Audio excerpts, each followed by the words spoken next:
నమస్తే అమ్మా. నమస్తే తల్లి. సో నవరాత్రుల్లో భాగంగా 6వ రోజు అమ్మవారు ఏ అవతారంలో మనకి కనిపించబోతున్నారు? లలితా త్రిపుర సుందరి అనేటటువంటి రూపంలో కనపడుతూ ఉంటారు. 24 అవర్స్ మీ నోట్లో మీ నాలుకలో నానేదమ్మా, అది మాత్రం నిజం, అందులో ఎటువంటి సందేహం లేదు. లలితా పరమేశ్వరి, రాజరాజేశ్వరి, పరాభట్టారిక అనేటటువంటి ఆవిడే అన్ని రూపాల్లో కనపడేటటువంటిది ఆవిడగానే చెప్తారు. ముఖ్యంగా ఈ విజయవాడలో కనకదుర్గాదేవి అవతారాల్లో 6వ నాడు లలితా అవతారం ధరింపచేయడం జరిగింది ఈ సంవత్సరం.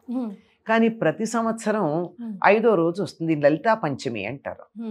ఇక్కడి నుంచి మొదలుపెట్టి 7 రోజులు 5 రోజులు పూజ చేసుకునేటటువంటి వాళ్ళు ఉన్నారు. అంటే అన్ని రోజులు చేయడానికి వీలు కాని వాళ్ళకి ఇప్పటి నుంచి పంచమి నుంచి మొదలుపెట్టి, ఈ సంవత్సరం మాత్రం ఆ తిథిద్వయం రావడం వల్ల ఇవాళ షష్ఠితో కూడా కలిసి ఉంది. ఈరోజు లలితాదేవిని ఆరాధించడం అంటే మధ్య భాగంలో వచ్చిందనమాట, ప్రధానంగా ఉండేది. ఈ అమ్మవారు ఈ త్రిపురాత్రయంలో ప్రధానమైనటువంటి దేవతగా, అందులోనూ షోడశాక్షరి మంత్ర అధిష్టాన దేవతగా చెప్తారు. అమ్మవారికి సంబంధించినటువంటి మంత్రం షోడశం, 16 అక్షరాలతో ఉన్నటువంటిది. అన్నిటికన్నా ఉన్నత స్థాయిలో అమ్మవారికి సంబంధించినటువంటి మంత్రంగా చెప్పేటటువంటిది ఉంది. దానికి అధిష్టాన దైవం. ఈవిని గురించి మనం లలితా రహస్యనామ సహస్రం చదివేటప్పుడు ప్రార్థనా శ్లోకంలోనే చెప్పుకుంటాం కదండి అమ్మవారి గురించి.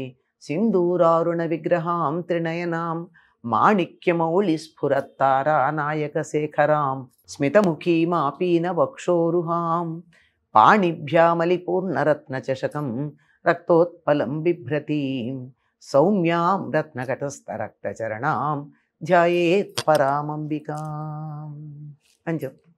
అలాగే అరుణాం కరుణాతరంగితాక్షీం ధృతపాశాంకుశ పుష్పబాణచాపాం అణిమాదిభిరావృతాం మయూఖైరహమిత్యేవ విభావయే భవానీ అని ఆ లలితా పరమేశ్వరు గురించి ప్రార్థించుకుంటాం.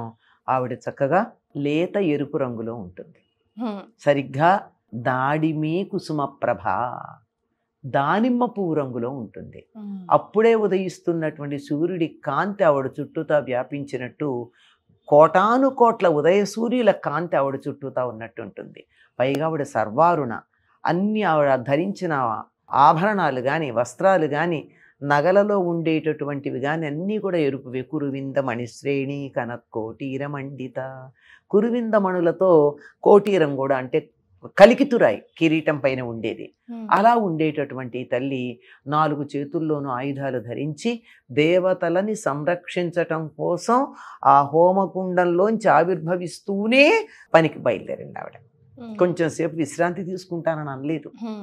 దేవకార్య సముజ్జత, చిదగ్నికుండ సంభూత దేవకార్య సముజ్జత. చిదగ్నికుండల నుంచి ఆవిర్భవించటం ఏమిటి, దేవకార్యం కోసం పరిగెత్తడం ఏమిటి. ఒక్క క్షణం కూడా విశ్రాంతి తీసుకోవాలా. సిద్ధంగా ఉందా అనడానికి సంకేతం ఏమిటంటే ఆవిడ ఆవిర్భవిస్తూనే చేతుల్లో ఆయుధాలతో కనిపించింది.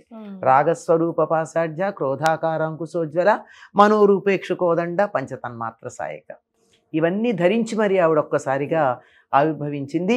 ఇలా ఆవిర్భవించింది, అలా వెళ్ళి యుద్ధం చేసింది, భండాసురుని సంహరించింది. మొత్తం అన్ని అమ్మవారికి సంబంధించిన అవతారాలు, వాటన్నింటి యొక్క సమగ్ర సమన్వయ సంపూర్ణ స్వరూపం ఏదైతే ఉందో అది లలితా పరమేశ్వరిగా మనం చెప్పుకోవచ్చు. అతి సౌమ్యమైనటువంటిది. లలిత అంటే లోకాలన్నింటినీ లాలించి పాలించేటటువంటి తల్లి అని అర్థం. తెలుగు వాళ్ళ అదృష్టం ఏమిటో చెప్పనా, తల్లి అనే పదమే తిరగేస్తే లలిత. అవును కదమ్మా, అదే మనందరికీ తల్లి. అటువంటి లలితా పరమేశ్వర అవతారంలో ఈ 6వ రోజు, నిజానికి లలితా పంచమి 5వ రోజు రావాలి. 11 రోజులు ఈసారి దసరాలు జరుగుతున్నాయి గనక 10 అవతారాలు వచ్చాయి గనక ఆవిడ 6వ రోజుకి వచ్చింది. ఈరోజు మనం తప్పకుండా చేయాల్సినవి, పాటించవలసిన నియమాలు అమ్మ. ఇంతకు ముందు 5 రోజుల వరకే నియమం పెట్టుకున్న వాళ్ళు ఈ రోజు నుంచి ప్రారంభించుకోవచ్చు అమ్మ. లలితాదేవిని లలితా రహస్యనామ సహస్రంతో పారాయణ చేయొచ్చు. ఆ తర్వాత ఖడ్గమాల ఉంది, ఆ తర్వాత త్రిశతి ఉంది. వీటన్నింటితోనూ ఆ తల్లిని చక్కగా పూజించుకోవచ్చు. చాలా ప్రసన్నంగా ఉంటుందమ్మా. సుఖారాధ్య, సుఖంగా ఆరాధించదగింది. హాయిగా సుఖంగా కష్టపడకుండా సున్నితంగా ఆరాధించుకోవచ్చు. అయితే చేయకూడని పనులు ఈ రోజు మనకు తెలిసి తెలియకుండా ఫ్లోలో చేస్తూ ఉంటాం కదమ్మా. పూజలు అనగానే కొంచెం భక్తి ఓవర్గా అయిపోయి చేస్తూ ఉంటాం కదా. భక్తి కొంచెం వికటిస్తూ, అలా అంటే మీరు- వాళ్ళు పాపం వికటించింది అనుకోరు, అతి అతి సర్వత్ర వర్జయత అని చెప్పినట్టు ఇక్కడ కూడా కొంచెం అతిని తగ్గించవచ్చు. హాయిగా సౌమ్యంగా పూజ చూసుకోండి. ఎన్నిసార్లు వీలైతే అన్నిసార్లు లలితా రహస్యనామ సహస్రం పారాయణ చేసుకోవచ్చు. స్తోత్ర పారాయణ చేయొచ్చు అందరూ. నామాలతో చేయాలంటే దానికి కొన్ని నియమాలు ఉంటాయి, చాలా నియమాలు పాటించాలి. దాని ముందు ఓంకారం కానీ, ఓం ఐం హ్రీం శ్రీం అని బీజాక్షరాలు కానీ పెట్టి తర్వాత నమః అని పెట్టి చెయ్యాలి అంటే దానికి చాలా నియమాలు ఉంటాయి. మామూలుగా పూజించుకోదలుచుకున్నటువంటి వాళ్ళు హాయిగా తప్పులు లేకుండా లలితా పరమేశ్వర్ని కుంకుమార్చన చేసుకోండి. దీనికోసం మీరు కోటాను కోట్లు డబ్బు ఖర్చు పెట్టక్కర్లేదు. అందుబాటులో ఉన్న పూలతో ఇంత కుంకుమ వేసి మీకు అందుబాటులో ఉన్న నైవేద్యాలు పెట్టండి. హాయిగా చేయండి, సంతోషంగా ఉండండి. సున్నితమైన తల్లెమ్మ ఆవిడ, మనం మోటగా చెయ్యొద్దు, సున్నితంగానే డీల్ చేయాలి. అదే. చాలా సంతోషం అమ్మా, ధన్యవాదాలు.